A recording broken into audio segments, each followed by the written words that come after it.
Welcome. We are back with Let's Get Real, Canadian perspectives on fundraising. And in the chairs today are your regular co-hosts, Ed Sluga and myself, Lisa McDonald.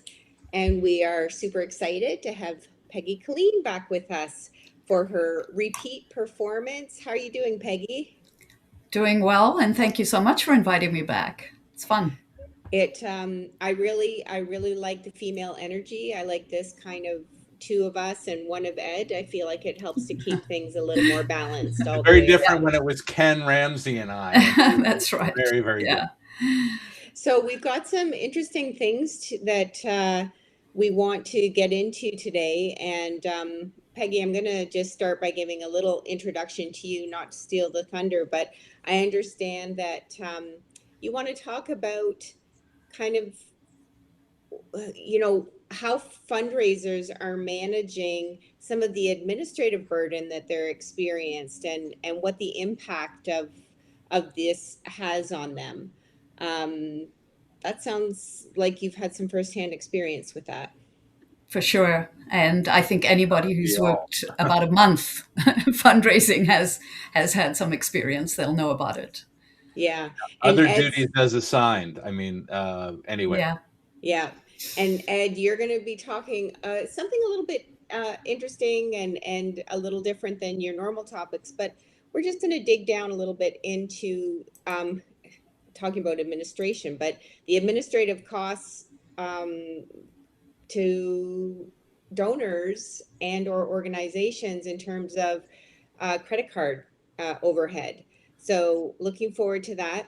And I'm going to talk a little bit about leadership. This is my go-to topic, which has a lot of different entry points. But I want to just discuss with you both a little bit about why leadership is feeling so hard right now, and has been for a while. And I have a few things to kick off the conversation, and but I'm looking forward to getting you to weigh in on that. So there's our three topics.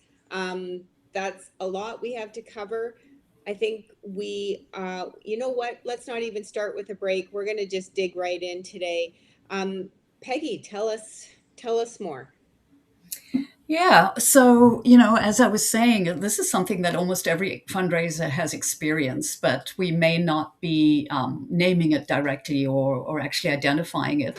And that's the quiet way that the administrative work that is involved with anything to do with fundraising or any job actually drains the capacity that we have to fundraise.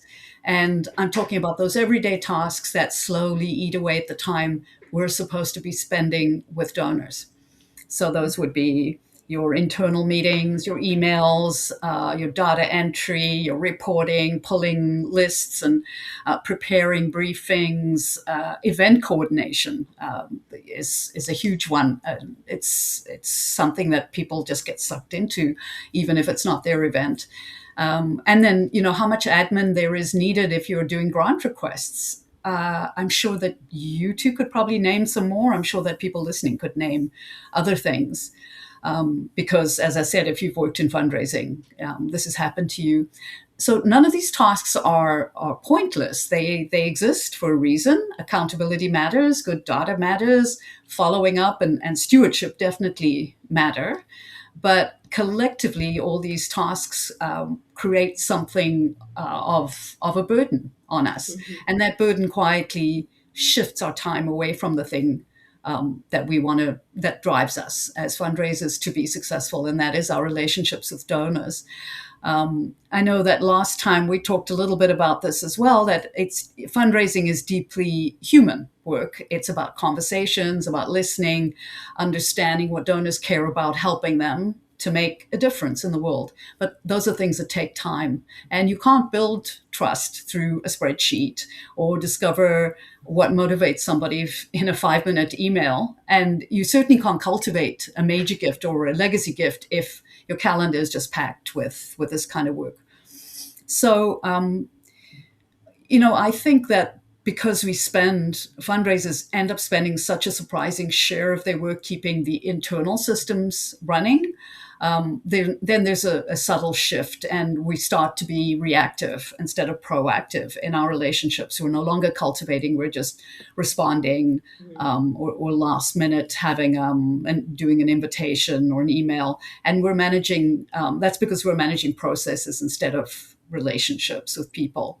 And I think what happens there, Ed, you probably might have some information on this, but the future pipeline of our gifts actually shrinks the more of that work that we do.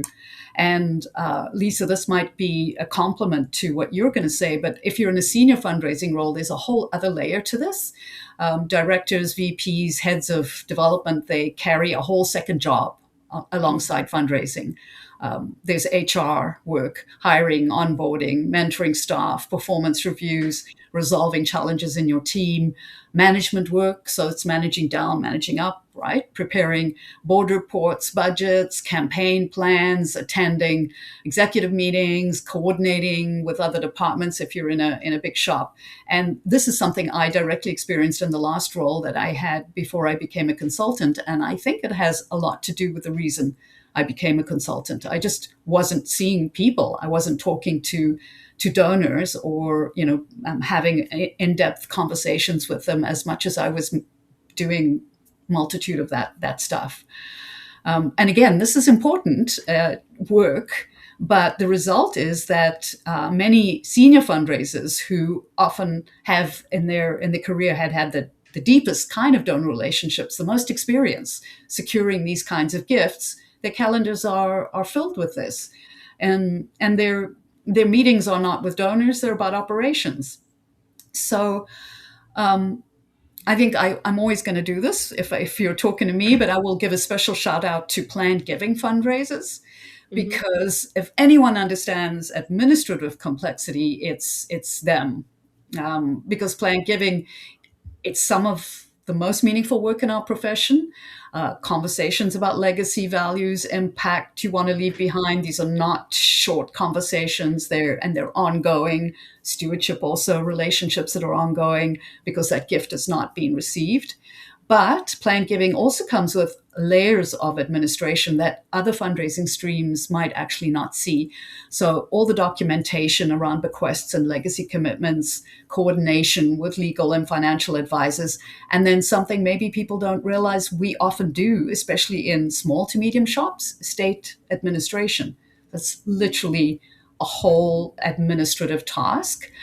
When we receive notification that someone's left a gift in their will, the work has not finished. We haven't got that gift. It's just beginning.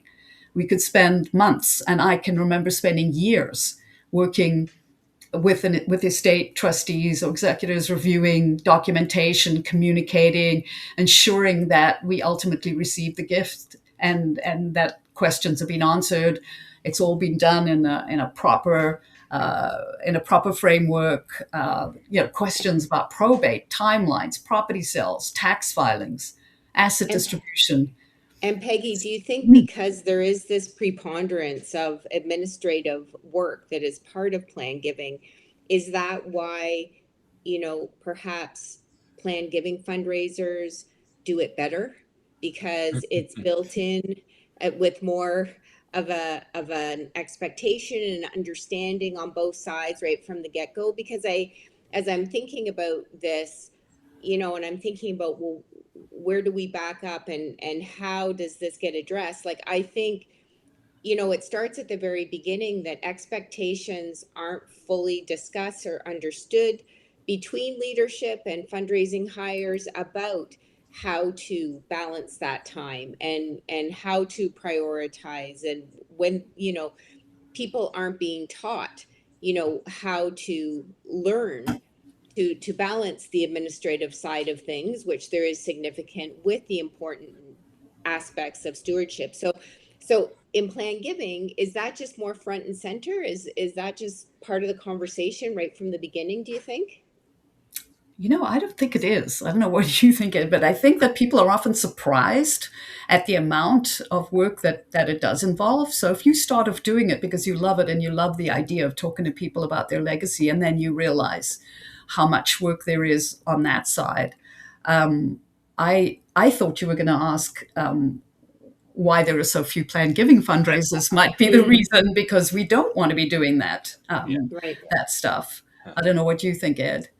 Well, first, you made mention, Peggy, specifically on the estate admin side of smaller charities, medium to smaller charities. The planned giving person, if there is one dedicated or part time or full time, they get pulled away to do estate administration. But I know of, and I think you know of as well, people in incredibly large fundraising shops, very well thought of senior planned giving professionals who were doing exactly that, Exactly. who had no time to speak to new donors because all they were doing was administration for gifts that were coming in.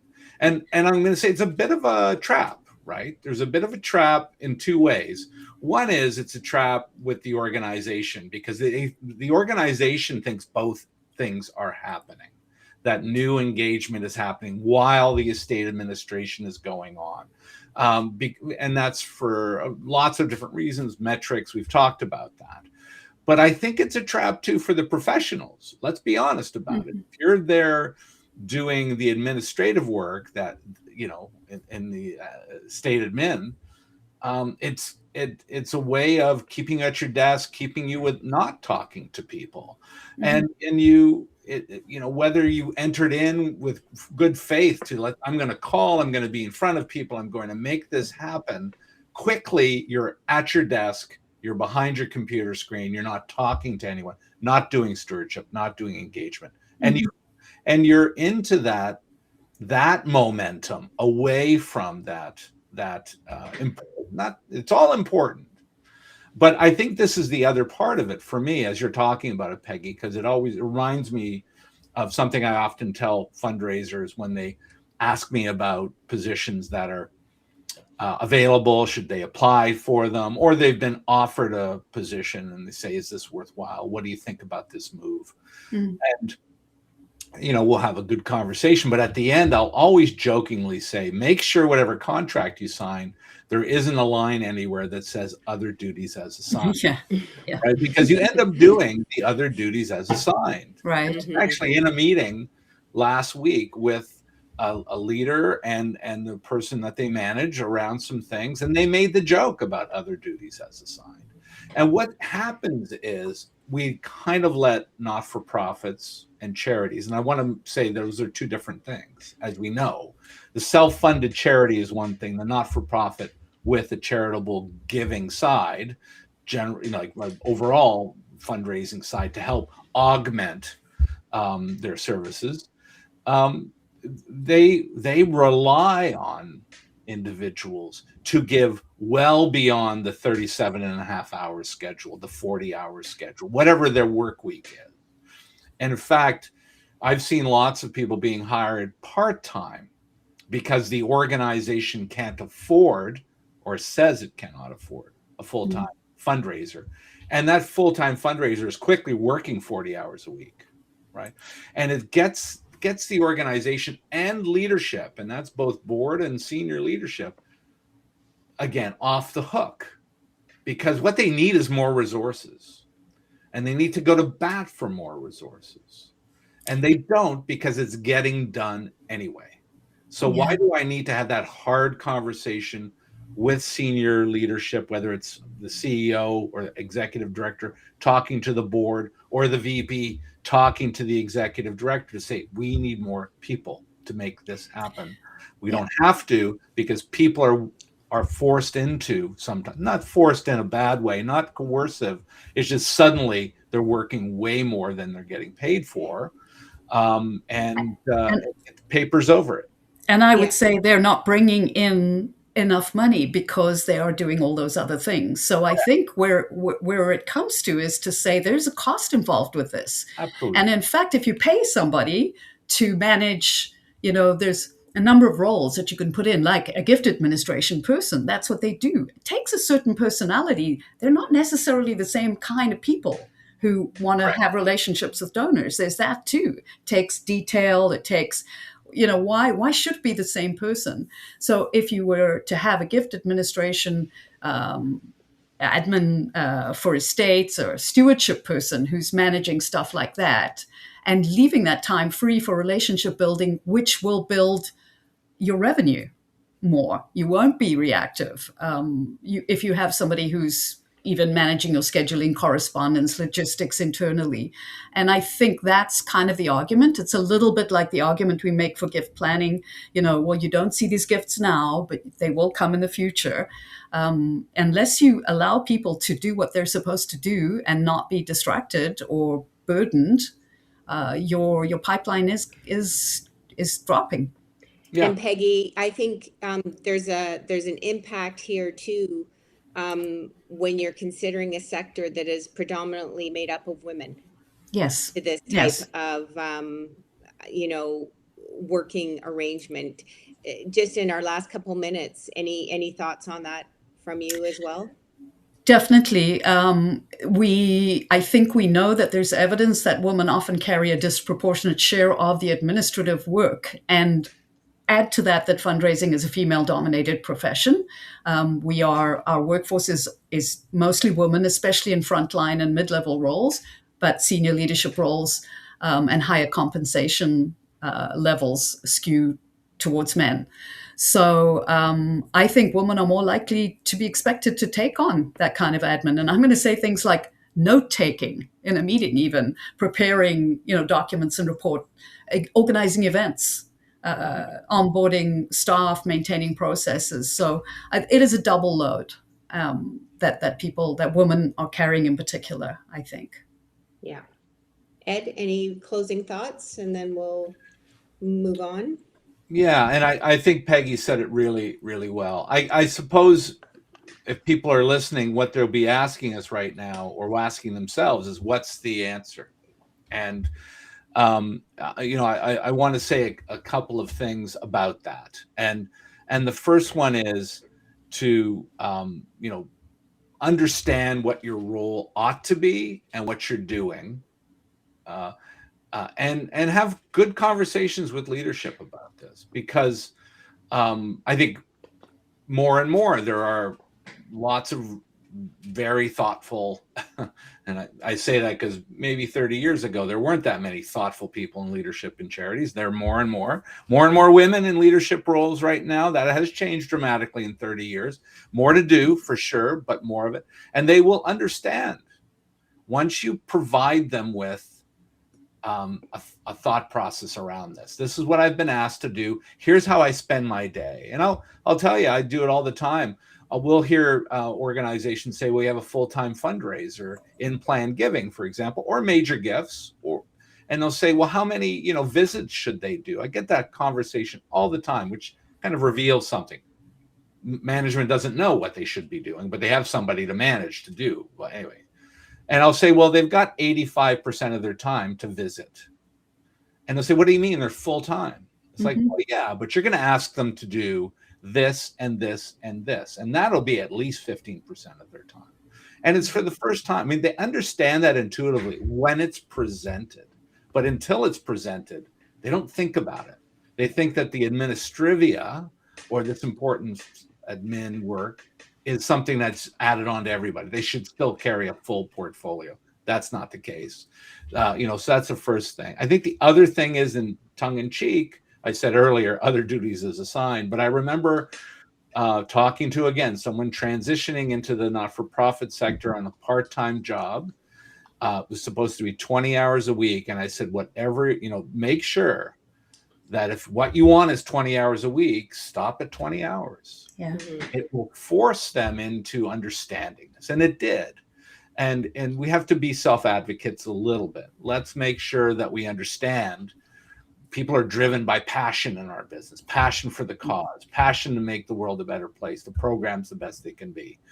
And that passion can get the better of you. And you can start asking people, not out of maliciousness, but out of just, let's get this done because it's so important.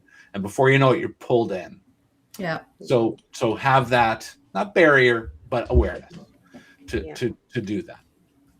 This is just a great topic, because it is just, I mean, there's so many little things that have been said in the course of the last 15 or 17 minutes about the nature of our sector. and and it is something that has just been an ongoing challenge of how to manage, limited resources, passion, people, people direction, leadership. So again, complicated, but I feel like we had a good little snapshot of what's happening, and perhaps some solutions in that. And something you said, Peggy, really resonated with me, and I'm going to use that as the stepping off point for our next segment. And that is that fundraising is deeply human work. And I'm going to use that as the starting point for a bit of a leadership discussion right after this break. So we'll take 5 and stick around. We'll be right back.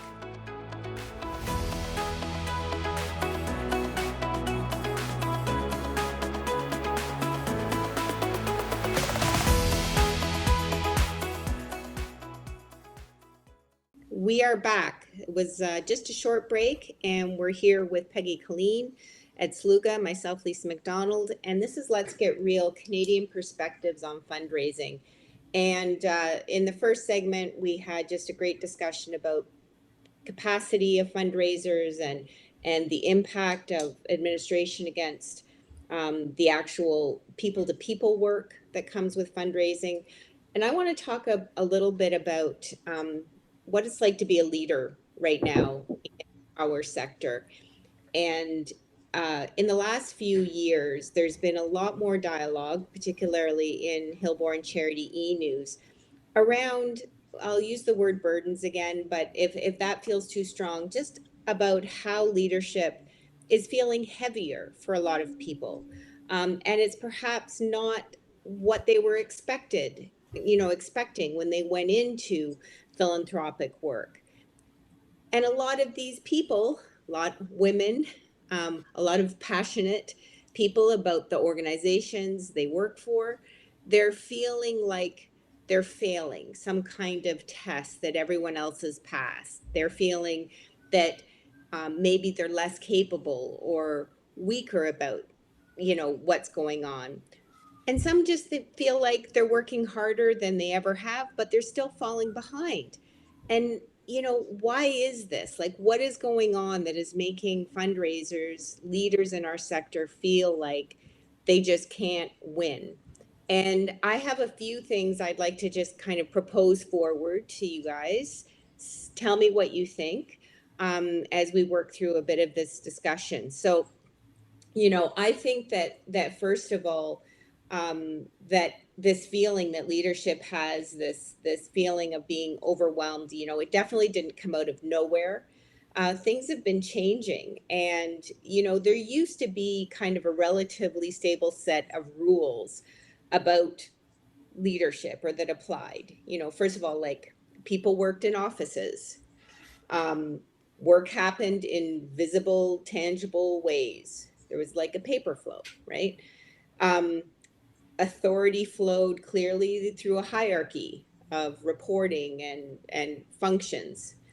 Performance seemed to be easier to observe, and we had like tighter feedback loops. Like, there was a lot of things that were just kind of standardized, but slowly, and some in the case of COVID and what happened around there, a lot of those rules shifted. So remote and hybrid work changed how we connect internally, leaders with staff.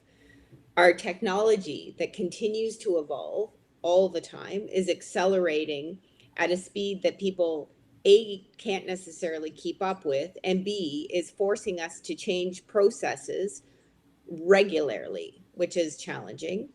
The information that both we are being fed and we're expecting to return is becoming more instantaneous, and again, that feeling of overwhelm, because there's just so much information all the time. So how do you wrangle all that?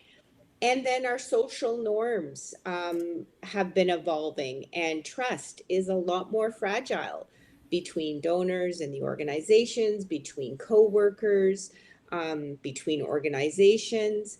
So definitely there has just been, it's not so much that the leaders have changed or leadership has changed. It's just there's fragmentation, and I don't think we can assume things the way we used to.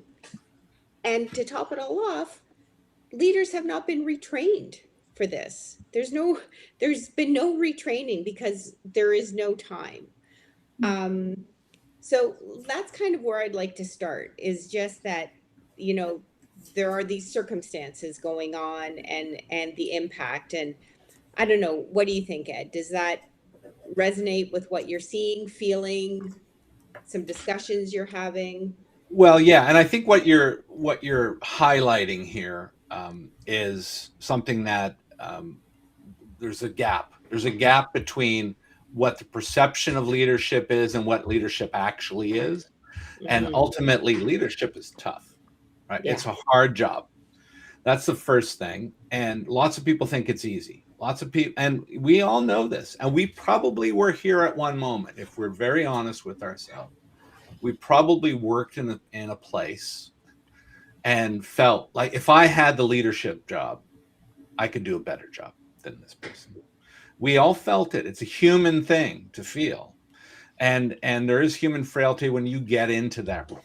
And then suddenly you realize it is maybe the job is bigger than your abilities. And that makes it really difficult. But it's a hard thing to face up to. And there's always, this notion that I believe is true, that leadership is different than management. And there are lots of very good managers who make really bad leaders. And by the way, lots of really great leaders who are horrible managers, right? But great at leading organizations. So, but I wanted to pick up on one thing that you did say and alluded to, Lisa, which I think is absolutely true. And I've had this direct conversation with individuals who are leaders. Sorry, let me rephrase that. They have a leadership role. Whether they're leaders or not, that's a different thing. But it's the change in the way that work is done right now. That line of sight, intuitive leadership, which Yeah. was really line of sight, intuitive management, not leadership, because you can lead from anywhere. A leader can be anywhere and do that, right?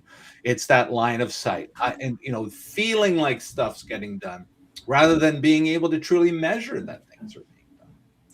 And the and I've seen this in lots of different organizations where and I hate to use the word metrics because it just gets a bad name when you use it, but I've talked to a lot of organizations where suddenly they've have forced upon them a hybrid workforce, partly at home, partly working in the office, and the leaders are unable to provide any kind of movement forward because they're thinking like managers, because they how do I know these people are doing their job? Well, that's the manager's job. It's a different function, right? And so you get bogged down. Like and just one other thing, you get bogged down in the difference between those things, what your job as a leader is, and what allow the managers to do, and then the education part of it, Lisa. Absolutely, we're in a different world. It requires different skills. You still have to be human. You still have to have a connection. That connection can be fostered, absolutely, but you've got to work differently. Yeah. There's no doubt about it. And just one last piece on this is, the reality is that this change is going to continue, right? It's not going to we're not all going back into the office. That's not going to happen anytime soon. So we have to think differently, engage differently, train differently, function differently in the next little while. Some leaders, quote unquote leaders, are just not in a place. And if you combine that with the overburdening of people in our sector that Peggy went through in a really wonderful way in our first segment, they're feeling the pinch too, I would suggest. And this is all coming to play out in that feeling of negativity around within leadership right now. Right. And Peggy, I'm going to jump to you because I'm really interested in your perspective on this as well. But I did want to just loop back, because right before the break, I had used Peggy's statement about fundraising being deeply human work. And what I wanted to say about leading into this discussion is that, in our sector in particular, our leadership, we are trying to lead humans and not just hit metrics, Yes.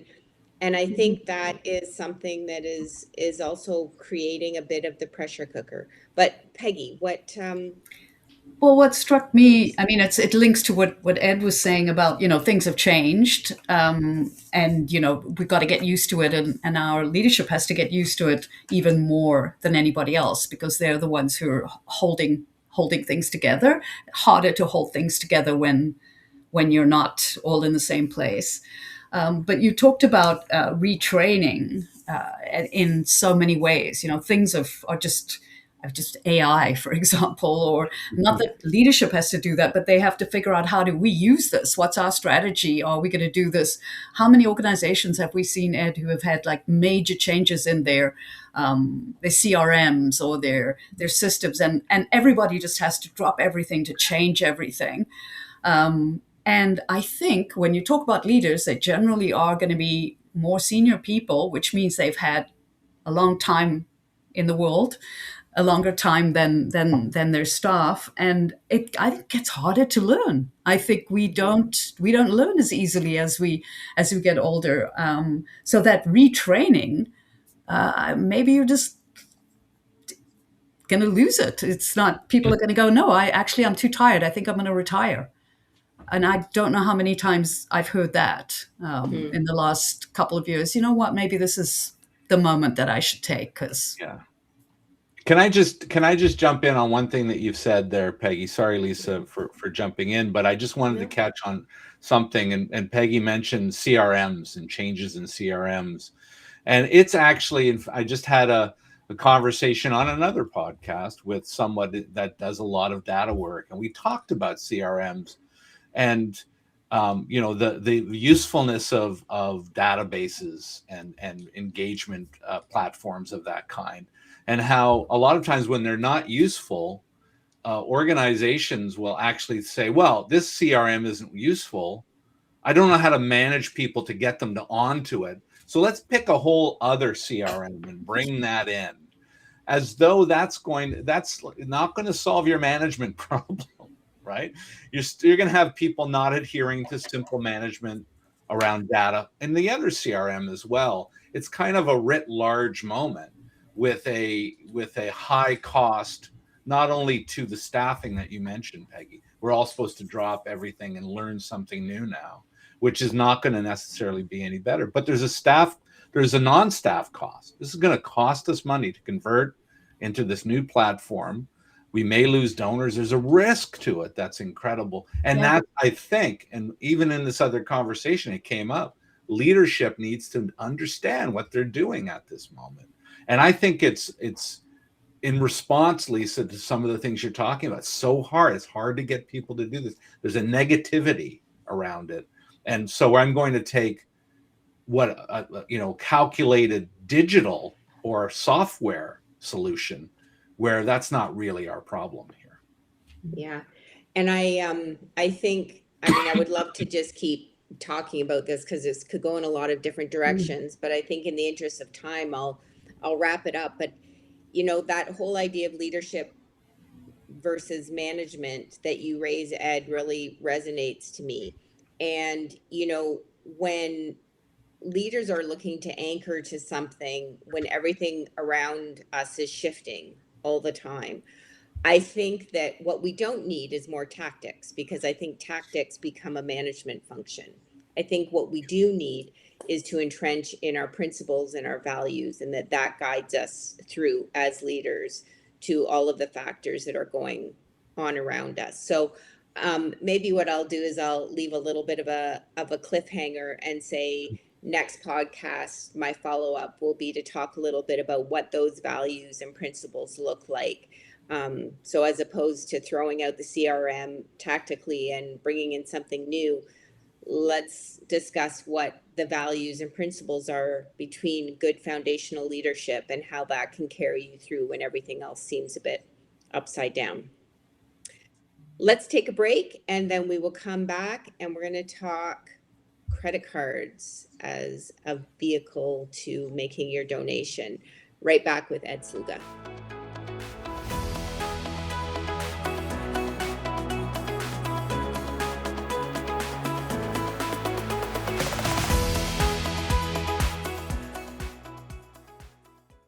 Thank you for coming back and listening to Let's Get Real, Canadian Perspectives on Fundraising.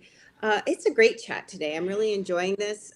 It's a little bit of a rainy, dismal day, so I'd much rather be inside chatting with you, Peggy Killeen, and you, Ed Sluga, about all things fundraising than really anything else I can imagine right now. So, Ed, the floor is yours, and let's get into this idea about credit cards and the impact that this may be having as a fundraising tool. Thanks for that. And and Lisa, it's always great to be here with you as well.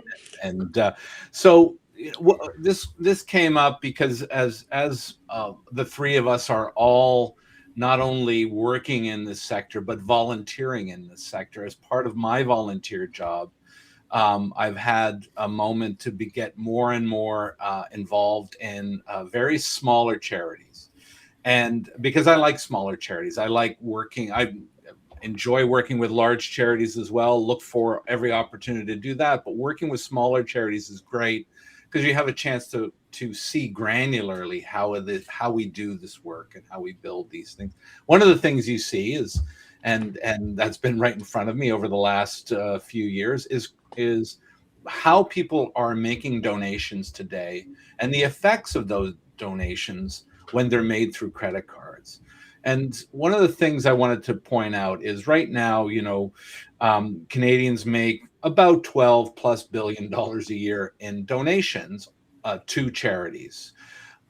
About 50% of those gifts are being made online, as an estimate. In the last year of full reportable statistics is 2024. About 50% are online. We knew this was happening. It was going to happen. Some of the reasons are, of course, people prefer to do that. You don't need, people are writing fewer and fewer checks and providing gifts in a different way. Credit cards are being used. For one reason, even though there are other ways to electronically transfer funds, is you get points. There's some incentive to use our credit cards. And what that we all know and we've all seen is credit card fees. And as merchants, they see it. It tends to be around 2.9%, something like that, maybe a little less the higher the volumes. And the reality is that comes off the sale price. For $100 from a merchant, $2.90 will go to credit card fees. But by the way, if you bought something for $10,000, it would be $290 going to credit card fees. That's one thing if you're a merchant. It's another if you're a charity asking for donations. So it's estimated that of that, again, that amount of money that goes to a charity, half of it being made, there's a total of about $371 $100 million of credit card fees going out each year, out of charity pockets. But let's be conservative about it because the stats are not great in terms of the clarity of them. I just decided to take half of that. Let's just say it's really half of what I calculated. That's $185 million of credit card fees coming out of donations that people wish to make to charity. Right. So what I also know is that's a lot of money, particularly for small and medium-sized charities. It's one thing for the larger charities and larger not-for-profit like universities having these fees come down or off a donation, but it's different for those smaller charities. The fact is that and I haven't seen any evidence to support this is not the case. The fact is that a $100 donation, the electronic transfer of funds through the system is the same as a $10,000 donation or a $50,000 donation. So why is the fee so much higher as a proportion? I'm not saying for a moment that credit card companies should not get, and banks that are associated with them, should not get some sort of fee for the transaction. But here is my thought for the day. Shouldn't they see, sorry, I want to add one more thing. So the total fees that can be estimated, because there is no central reporting structure around this. But in 2024, the total estimated fees for credit card charges is between 18 to $23 billion. That's just what the credit card companies are taking, and the associated banks, to electronically move funds around for these transactions. You'd think that the $185 million that go to charities could be something that could not be fully waived, but why not a flat fee for charitable credit card donations? A flat fee. And we could base it on the $100 limit. It's $2.90 for any credit card donation across the spectrum. And that means that places like Canada Helps will not have to ask for those additional donations, means that we don't have to ask it as a charity. The fact of the matter is that we have this way of giving back into the sector. Let's call it another $150 million. Now, that doesn't seem like a lot on $12 billion of donations, but for those small and medium-sized charities, it can be the difference between staying afloat and not staying afloat to do the important work in their communities. So, I don't want to, me, Lisa and Peggy, I don't mind beating up on the banks. I don't mind beating up on some of our financial institutions, but I'm not doing that here today. I get it. You deserve a fee for this, but there's probably a really philanthropic thing that can be done or should be done to offset these credit card charges and the way that they're distributed through charities. So that's my feeling for today. It's a call to action a little bit. Maybe there's something that we as a sector can be doing to reach out to the vendors first.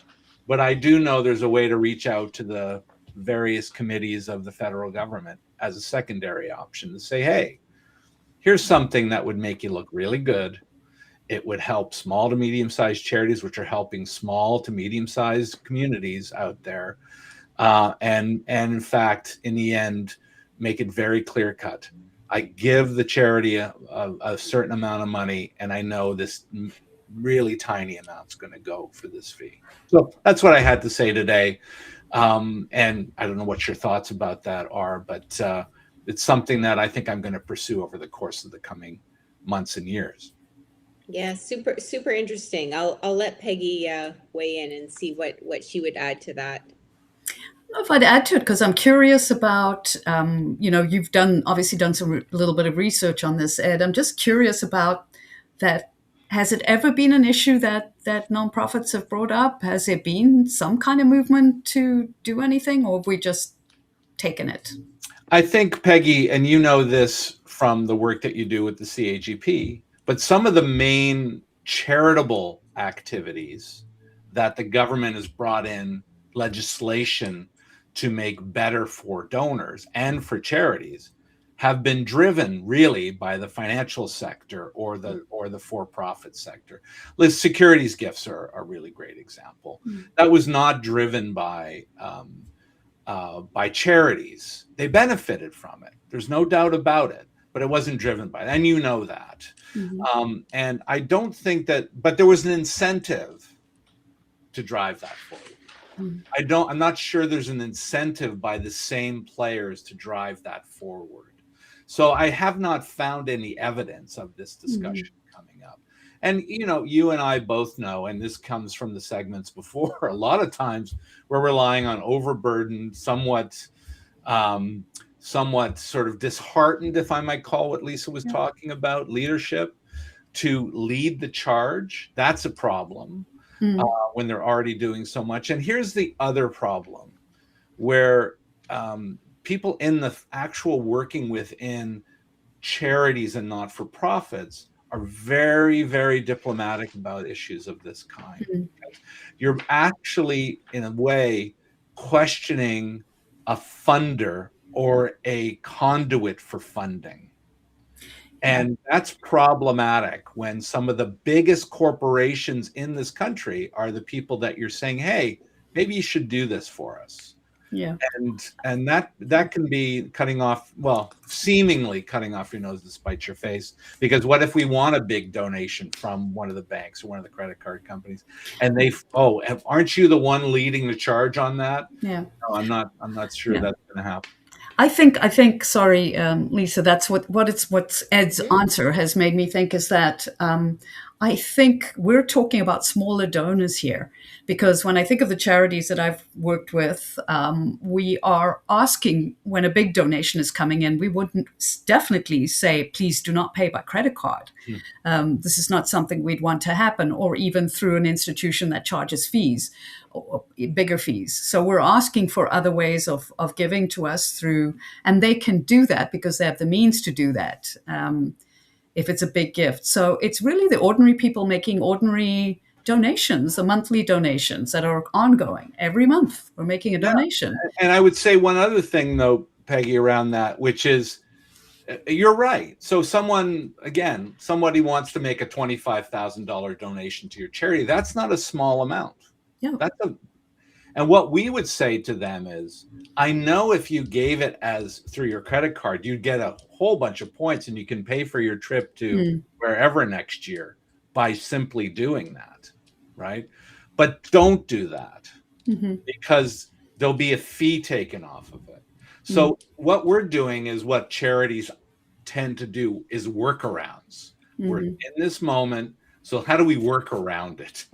Because we feel as though if we went to what I think is a logical thing, which is, just to have a flat fee for every credit card transaction, no matter the size, we wouldn't have to do that workaround. We could say pay in any way you'd like, and if you want to get a bunch of points, there's a way for you to do that. Now, look, I don't want to get into how points are calculated.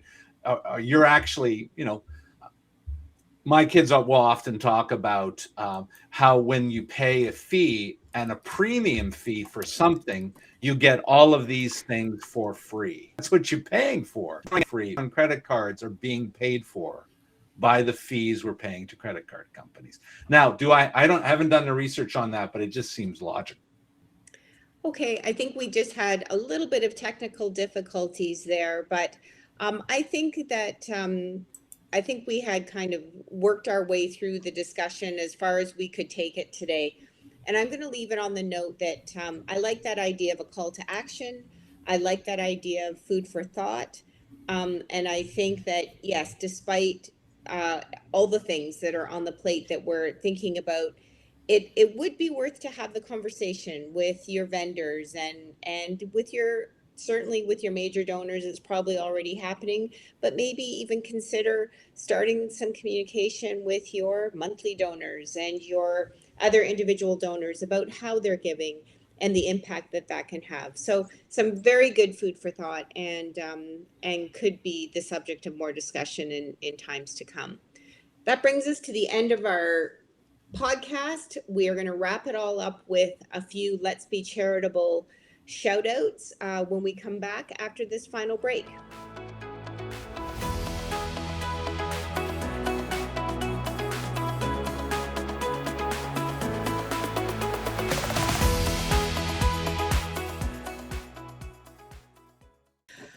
Welcome back, and here are our closing comments for this episode of Let's Get Real, perspectives on Canadian fundraising. So we like to wrap things up just with a few good words of an organization or a person or any other experience that we've had that just kind of stand out to us as being noteworthy and something good about the sector that we're happy and proud of to be a part of. I will lead things off today. I just wanted to give a bit of a Let's Be Charitable shout out to Carleton University's Masters of Philanthropy program. They have announced the recipients of their award for Black emerging fundraising professionals and for the Simone Joyeux Memorial Award. And I just think that this program, at a time when we're looking for more training opportunities and leadership opportunities for people interested in coming into this sector and furthering this sector, the work of this master's program is exciting, and I love to see them supporting students who are working their way through and trying to find their way. So that is my tip of the hat or the nod for this week. Peggy. Great. And I just wanted to talk about the exciting next month happening of the Canadian Association of Gift Planners Conference, which the three of us will be able to meet each other in person there. It is on the 14th. It starts on the 14th of April, and it starts with something called an advanced summit. I'm not sure how much room there is. I know that we're selling out pretty quickly on this conference, but the advanced summit is really talking about some of the complex things that sometimes Ed and I are talking about. And then there's also a gift planning fundamentals for people who just want to get a 101 on what gift planning is. And then the conference itself begins on the 15th, and it brings together, it's always a lovely people, just getting together, lots of emotional moments, I think, Ed, lots of people, that haven't seen each other in a while. And this year it's in Winnipeg. Amazing. And yeah, the conference name is From the Heart for the Future. So there we go. I'm looking forward to seeing you out there, Peggy. That's going to Me be fun. too. Yep. And hopefully, Ed, you make it as well. So I should be there, yes. And on a sadder note, for let's be charitable today. I wanted to mention a good friend who passed away recently, Ken Mayhew. For some who work, I think if you work in the hospital sector, if you're a fundraiser in general, you probably have heard of Ken Mayhew in Canada. He did a lot of work with the AFP Foundation in Canada. He was definitely the leader in the fundraising world, held senior management roles at the MS Society of Canada, and also was the CEO of William Osler Healthcare Foundation. I think he was way more than just a fundraiser, though. He was one of those leaders that we were talking about that were exemplified. That moral ability to lead a staff, to bring people along, but at the same time was a great manager. At the same time, people who knew Ken, just thought the world of him, and rightly so. He was really fantastic. Wonderful family, a wife and two daughters, who I also knew personally. Just to tell you how I met Ken, it was actually my wife and his wife were friends, but we didn't know that. But I was working with this guy who was the lead at the MS Society of Canada, and in fact, I had a picture of him on my desk. And my wife and I were going out for dinner to meet a friend of hers and her husband, and it happened to be Ken Mayhew. And he was barbecuing, and we were talking about, well, what do you do and what do I do? And one thing led to another, and it's like, oh my God, you're Ken Mayhew. And he said, oh my God, you're Ed Sluga. And that was a long time ago, before kids, before career and lifestyle changes and movement of houses, and before I moved from Toronto out to Guelph, where I am now. But we stayed in touch the whole time. Our kids knew his kids and vice versa. So a big loss for all of us, not just in the sector, but Ken was a great human. And we'd mentioned the word human here a bunch of times. And that's what we're going to miss. An example of a really great human who also had all of the other skills we wanted. And, the sector is diminished a bit because of his loss. We're all diminished a bit because of his loss. And I just wanted to send out heartfelt feelings and thoughts to everyone who knew him, everyone who had time to work for him and be with him. So all the best to Ken and his family. thank you, Ed. And I will just add on there is that I met Ken. We worked at the MS Society at the same time together. So I also have known Ken for many years. And yes, I agree. I don't think there's many Canadian fundraisers, certainly, who wouldn't be familiar with the name Ken Mayhew. And we did do a tribute to Ken written by Lisa Davey, who worked with Ken at AFP, and Paula Atfield, who's known him for a long time, this week. So the memories, the accolades, the reminiscence, and the sadness and grief over his loss certainly has been really felt throughout the sector in these last couple of weeks. So a fitting way to end our discussion. This has been the Let's Get Real podcast. Thank you to Peggy Killeen for joining us and being a part of the discussion. Ed Sluga, always a pleasure, and I'm always happy to be a part of these talks in real life instead of just on through written word like we do in Charity E-News. So I'm Lisa McDonald. Until next time, looking forward to continuing the discussion. Bye for now.